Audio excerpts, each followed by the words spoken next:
Slightly, you can see from yesterday's result, Jake Archer sitting on top of the pole. Brilliant win from Asher Durham. Storm Stacey got the final step on the podium. Ed Rendell, Jack Scott. That's the standings. Brand new championship started this weekend at Brands.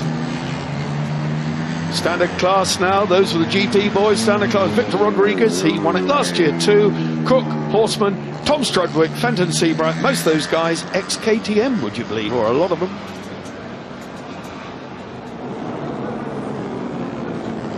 Well, let's see how they line up. What a terrific race. Brandon Pash on the Mahindra starts in pole position. The American, Jake Archer alongside him. What a fantastic win yesterday.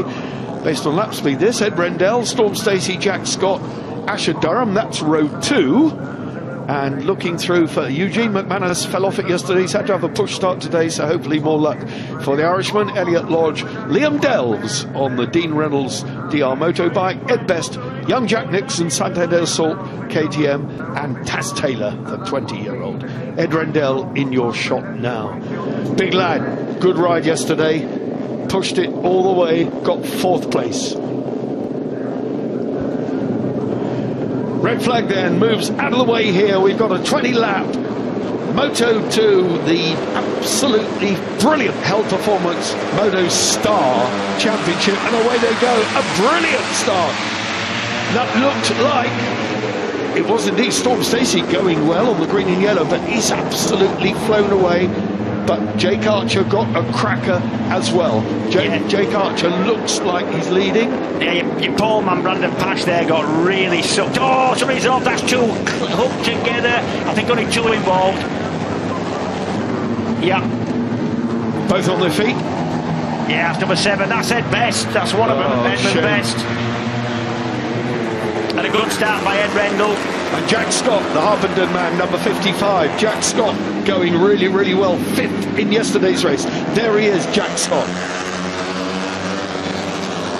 Good kid, teammate to the City Lifting team, Jake Archer, yesterday's race winner. So the City Lifting KTM's, the Ryan Saxelby squad, yeah. Jack Scott, and they're right with him. That's Jake Archer, so the 2 teammates running line astern here. Yeah, number 55, Jack Scott, getting a little bit of help from James Hayden now.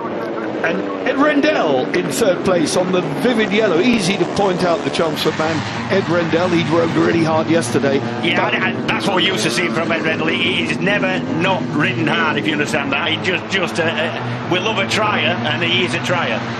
Well, Jake Archer then, the Andover man on the City Lifting, Ryan Saxelby KTM out in front. Let's have a look. It's the incident, let's have a look. Yeah, 2 just got hooked together. 1 definitely Edmund Best. Now that's the number 7 bike. Shame for Ed Best, because he's a fancied runner, had a good result yesterday. 8th place Ed Best, but he won't be adding to that tally today. On lap 2 then of 20, Jack Scott. Now these 2 teammates, nip and tuck, they don't want to get tangled up for sure.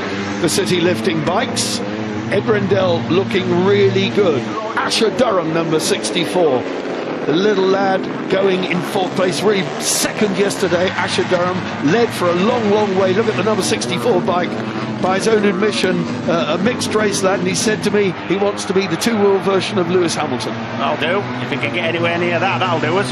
Indeed. Number 8, Elliot Lodge, the Bradford lad, he slid off at Clearways first lap. That should all be moved out of the way. Might be seeing yellow flags here. This is Clearways. No, all clear now.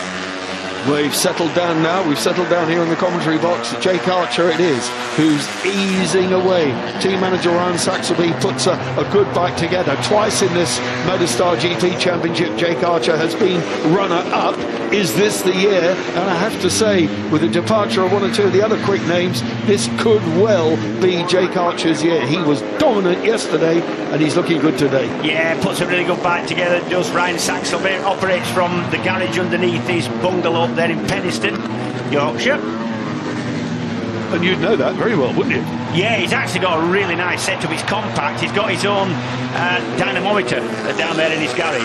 Eugene McManus in the gravel yesterday, in 5th place today. The Ulsterman, Eugene McManus, number 15. Yeah, Eugene's a good kid. His dad was an ex-250 Grand Prix point scorer, so no mug himself. And he used to ride the Pagix 250, did Eugene Senior. His kid's not been on a bike that long. You would think Dad been a road racer, you would think he'd been on motorcycles since, you know, been able to walk, but that's not the case. He tried actively to discourage Eugene Jr. from getting onto bikes, couldn't put him off it, got on bikes when he was about 15. This is only a couple of years ago, and he's already running at this level, so lacking experience but not talent. Well, the pole man that you said, James, that got gobbled up, Brandon Pash, sitting in 6th place. So the American, the 2016 KTM Cup champion on the Cresswell Racing Mahindra. That is. Those Mahindra bikes, Indian brand, are they an Indian engine or are they copy of something? No, I think they've run under something else. I admit to not knowing exactly what the background of the bike is, but certainly a competitive bike. Well, and a good-looking bike as well. They have. Cresswell Racing have got 3 of them out there. One of them is an ex-GP bike. Danny Webb's on Mahindra in Grand Prix, of course. Number 14, Jack Nixon. Jack Nixon, these are the current Talent Cup riders, and both of them ex-KTM. Well, Storm Stacey is now dicing with runner-up in the KTM Junior Cup last year. Jack Nixon now sponsored by Santander Salt Roger Body with the Cycle livery. Yeah, Jack Dixon, good kid. His dad is a real good friend of Darren Dixon, who is Jake Dixon's dad. They go back a long way. He used to spanner for Darren. Did Nixon's dad. He did, and was a Grand Prix sidecar driver in his own right. Was it? Back in the day. Excellent. He was, yeah. Yeah, Brian Nixon and his lovely wife have got the young man settled in the awning, and he's having a good look here. You know, it's interesting, James, that you said you like little bikes. I also like the young talent, because these kids they beat themselves up so much if they don't do what they want to do, don't they? Yeah, they do, but the reason I like the little bikes is that they're not overpowered. The biggest issue is getting the things handling, not controlling all the power they've got and getting the grip down. So you don't really have to worry too much about tyres like you do in superbike racing. You've got to worry about getting the thing around the corners quick, getting the thing handling sweetly, carrying as much speed through the corner and onto the next straight, because they haven't. If you make a mistake mid-corner, you lose the whole of the way down the next straight bit of track. So you've got to be economical and you've got to carry your speed, and that takes a lot of thinking about, and that's a good kind of thing for these lads to be learning as early as this. Well, we're back at the front with Jake Archer and Jack Scott, the 2 J's. That battle we were watching with Storm Stacey. He, of course, the youngest man ever to win a British Championship race, won it at 12 years of age at Silverstone. That's no mean achievement. But this, Jake Archer, is a class act. Yep. And into the back markers already. Yeah, it's inevitable round here, isn't it? Number 35, that's Jeremy Knight. But it is inevitable, and there's no disrespect to the back markers at all. It is such a short lap here. Teaches them racecraft and race awareness. He keeps it nice and tight. The 2 fast men go running. Jack Scott in a beautiful position here. They've now got a 3.3 second lead over the 3rd place chasing Scott Rendell, who himself has got his hands full with Asher Durham. So here is that battle coming through.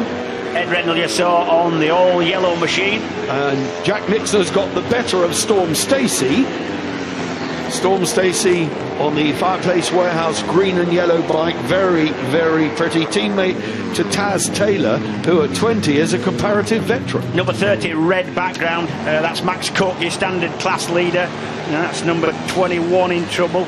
That will be Daniel Brooks. Yeah, he's not getting back on that. You're not allowed to do in British Championship racing. He's got on the grass. It looks like he's just run onto the grass and then crashed after that. Yeah, it's a shame, because if he'd kept it upright, well, you could can he have see rejoined? the front end's locking. Look, it's locking now. It's locking, and he's not getting that back.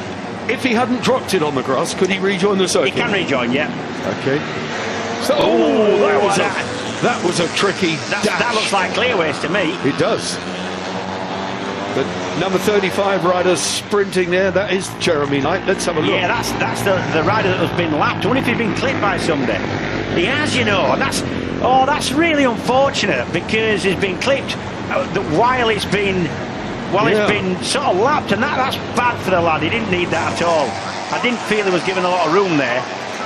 Looked like Eugene McManus went underneath him. Yeah, I don't know who it was, but he wasn't given a lot of room.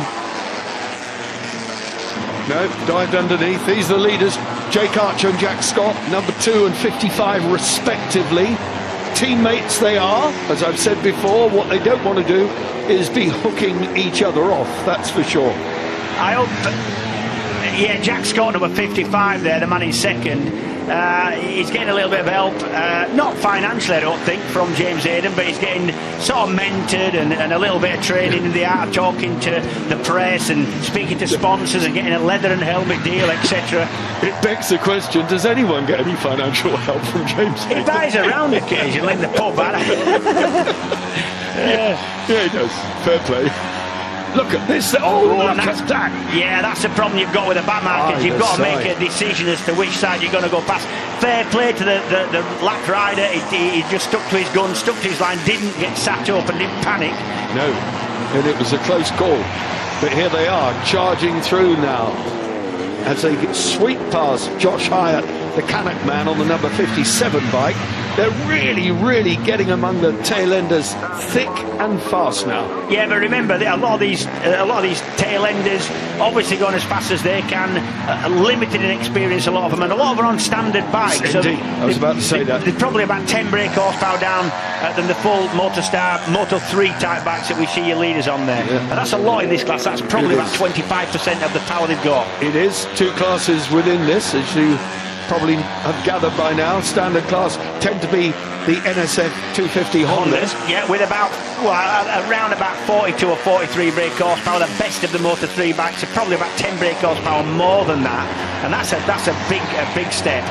Look at this, you can just see Jack Scott's body language. He wants this, doesn't he? Yeah, and you can see him getting more he's really close. And this is as far up the field as he's ever run. This is new territory, not for Jake Archer, your leader, but definitely for Jack Scott. And he's definitely finding his feet at this level and he's enjoying it. Yeah, they're looking good. I'm wondering where young Shani Pinfold is, a young lady from Australia. I don't know if she made the start today. I'm looking down the order, but no. 77 is Sam Lappins, Tamora, Irish rider. Ex-KTM Cup rider. So many of these riders have come from the KTM, which of course is now dissolved, and that rider element has either gone into Junior Supersport or into Motostar Standard. Yeah. So it's the obvious route to stardom, and these young guys have taken it. Right now, Jake Archer seems to have pulled a bit of a gap now on Jack Scott. Brandon Pash still pushing hard, now in 5th place behind Asher Durham, and he's right on the back of him. So we've got a terrific scrap for 3rd, 4th and 5th. Ed Rindell's got his hands full with Durham and Pash. And if you sat at home thinking, haha, little bikes, not so fast, well, you'd be quite wrong. These things, the best of these things are top side of 50 brake horsepower. The bikes themselves weigh about 80 to 85 kilograms, and that is still a potent machine, I tell you. These are still capable of probably 140 miles an hour with the right gearing on. Storm Stacey on the Fireplace Warehouse bike, the green and yellow bike, has gone past Jack Nixon again. Yeah, that's a 79 bike. So they are really, really getting stuck in. Storm Stacey's growing into a big lad. He's tall now. He is, yeah. His father was big as well, a tall fella. Good kid though, really good kid. Come through the mini moto in racing since he was able to walk. You and I, over the years, James, have had this discussion where the bigger guys have to get down behind the bike. Look at them coming through. These are leaders, and this is Jack Scott taking advantage of the backmarkers, and this can happen. Sorry. Not at all. He did that well, didn't he? He really got through the backmarkers. And do you know, every time you're in a race, if I'm in a race and we're catching backmarkers, you want to get to those backmarkers before the person you're racing for the win with. Because, let's have a look. Unlucky for some. Definitely 13. That's Jacob Clark. Looks like a breakdown, not a crash. He's rolled out of it. Look at that! Just look at that. This is mad. This is mad. That's the two that are leading the race. The two red bikes, the RS bikes. Either side. Oh, there you go. Yeah, and Jack Scott got the verdict on that. He did, yeah. You've got to think that Jake Archer is going to be able to stick with Jack Scott. Jack Scott lacking experience of Jake Archer. Well, you say that, but he did a good job last year. Yeah, he did.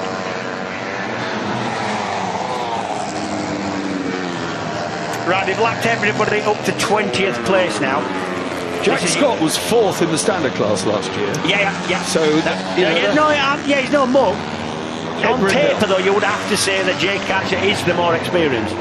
Here we go. First and second. It's Jake Archer back in front. That's a big mistake. Go on. Big mistake. The worst.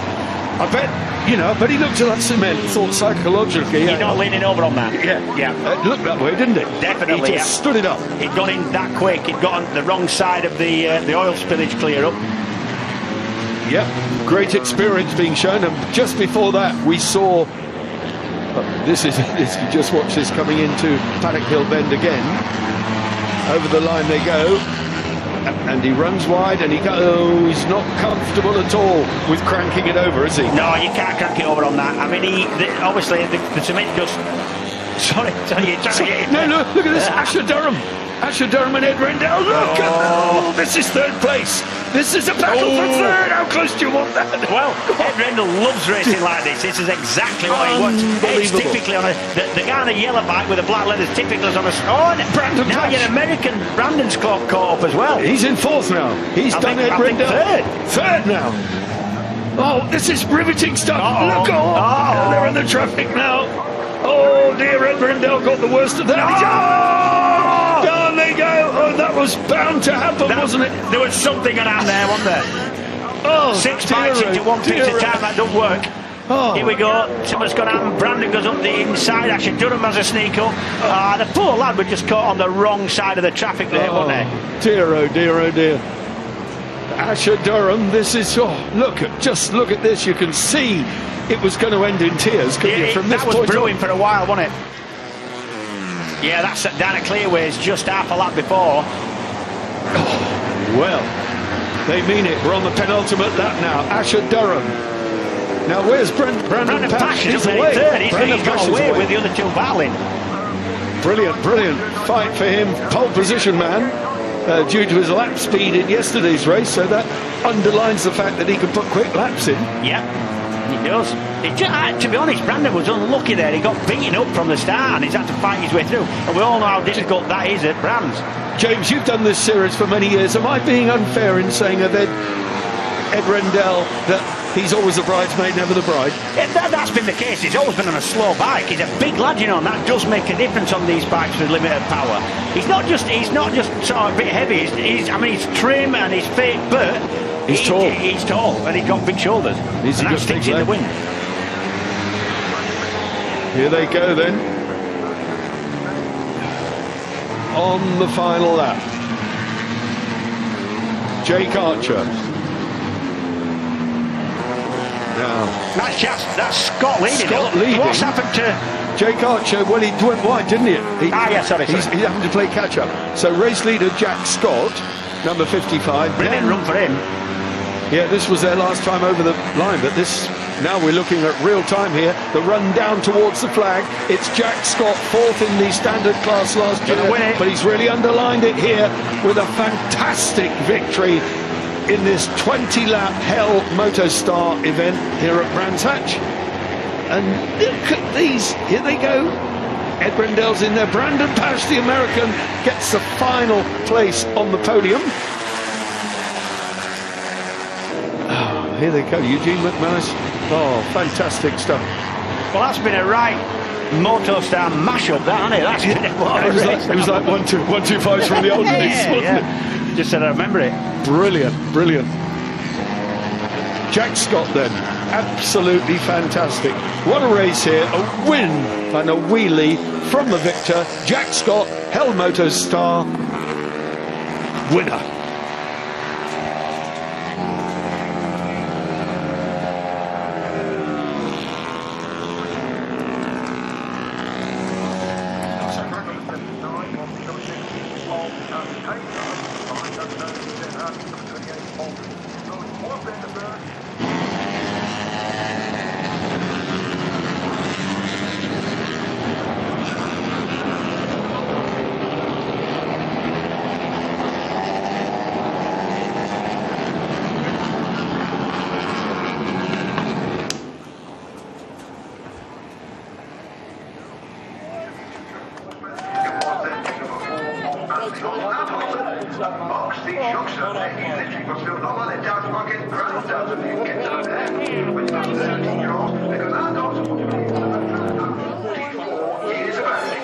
there you go, racing Motostars today.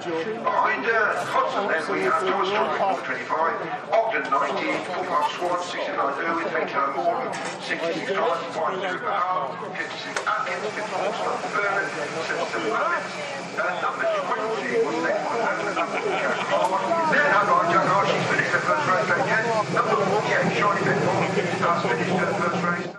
Here today in 28th place, the Shiny Benmore just ahead of the number 57 Clive, the number 16 Claret, then the next female. Terrific victory for the number 55 rider Jack Scott on the City Lifting KTM. The Ryan Saxelby bike, he and his teammate got stuck in throughout the race, and there it is confirmed. His teammate Jake Archer ran wide on the penultimate lap into Paddock Hill Bend, runner-up. Brandon Pash, the American, the pole position man, came through in third. Asher Durham and Ed Rendell, what a terrific battle they had. Eugene McManus, he's put some points on the board, had a bad day yesterday, but it's all different today. Jack Nixon, the newcomer, new kid on the block, 7th on the Santander Salt KTM, ahead of Storm Stacey. And if Nixon can beat the likes of Storm Stacey, the kid's done well. Taz Taylor there, ahead of Lee Hindle. Just an amazing, amazing race. Brilliant stuff. Victor Rodriguez, standard class winner there, going better than he did yesterday. 11th place. Max Cook with him. Fenton Seabright from the KTM Cup in 13th. Very respectable finishes for those guys, ahead of some of the Grand Prix machinery.